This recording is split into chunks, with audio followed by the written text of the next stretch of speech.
May pakinabang ba ang mga manggagawa sa bangayan ng mga politiko? Wala tayong pakinabang. Tama na ho ang panahon na kung saan ang mga manggagawa at ordinaryong Pilipino ay ibinubuntot lamang sa mga partido ng mga elitista, sa mga politiko ng mga oligarko. Mula sa mga panukala at sa mga naging batas na, walang kahit anong masasabi na relevant o may malaking kinalaman sa buhay ng mga manggagawa at ordinaryong Pilipino. Karamihan ng mga nakaupo sa iba't ibang posisyon ng kapangyarihan ay mga negosyante o hindi kaya pinatatakbo ng mga negosyante. Kaya ang kanilang interes ay proteksyonan ang interes ng mga malalaking negosyo, ng mga oligarko. Ipagtanggol at panatilihin ang isang sistema na nagpoprotekta sa mga dinastiya. Yan ho ang masalimuot na realidad na kinaharap ng mga manggagawa at ordinaryong Pilipino. Tanungin ko ho kayo, may pakinabang ba ang mga manggagawa sa bangayan ng mga politiko? Wala tayong pakinabang. Kahit sino pa ang maalis o maiupo sa anumang paksyon ng naglalaban ng mga elitista at dinastiya, hindi makikinabang ang mga manggagawa at ordinaryong Pilipino. Kaya lagi ko hong sinasabi, kung matututunan ng mga manggagawa at ordinaryong Pilipino na magkaisa batay sa ating interes, hindi sa interes ng mga politiko. Ang interes natin ay sahod, trabaho, benepisyo, mga serbisyong panlipunan. Yun ho ang ating interes. Kung matututunan natin na magkaisa batay sa mga interes na yan, hindi lang po congressman ang kaya nating iupo, hindi lang ho senador, hindi lang ho tao doon sa Malacanang ang kaya nating iupo o paalisin. Kaya ho nating baguhin ang takbo ng ating lipunan at ng kinabukasan ng mga manggagawa at ordinaryong Pilipino. Papalapit ho ang taong 2028 at maging tapat po tayo sa isa't isa. Susuyuin na naman ho tayo. Kukuhain ng ating matamis na oo. Panahon na ho para maglagay ang mga manggagawa at ordinaryong Pilipino ng kanilang mga kinatawan sa iba't ibang posisyon ng kapangyarihan. Tama na ho ang panahon na kung saan ang mga manggagawa at ordinaryong Pilipino ay ibinubuntot lamang sa mga partido ng mga elitista, sa mga politiko ng mga oligarko. Tama na ho ang panahon kung saan ang mga manggagawa at ordinaryong Pilipino ay parang naninikluhod at laging nagmamakaawa na pagbigyan ang ating mga kampanya at pinaglalaban. Hindi kusang ibibigay ang mga serbisyong panlipunan, hindi kusang itataas ang sahod ng mga manggagawa, hindi kusang mabubuwag ang provincial rate, hindi kusang mawawala ang kontraktualisasyon. Yan ay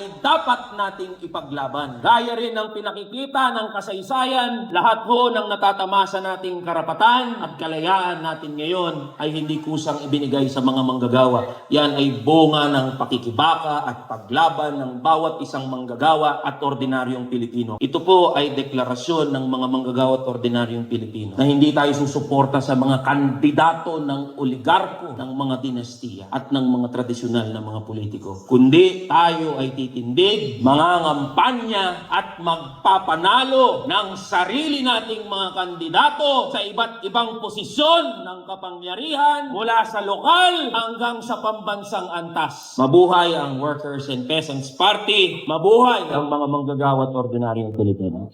Tara na, kamanggagawa!